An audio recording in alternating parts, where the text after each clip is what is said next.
Welcome to Lecture Online. Here we're starting a new playlist on the Binomial Theorem. Now, what is the Binomial Theorem? Before we answer that question, we need to go review what a binomial is in algebra. Turns out, binomial is an algebraic expression that contains two terms that are separated with a plus or minus. For example, a plus b, 3x minus 5, 4x squared plus 3 are all binomials.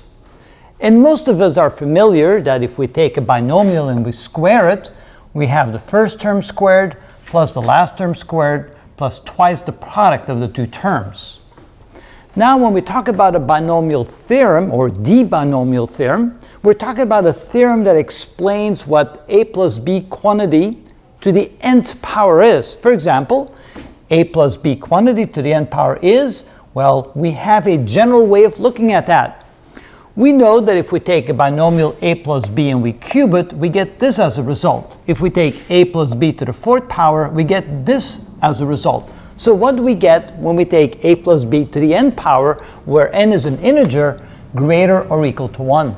And that's the whole concept of the binomial theorem. We're going to explore that, and we're going to find ways of calculating the n term in a binomial expansion and finding a plus b to any power as long as n is an integer 1 or greater.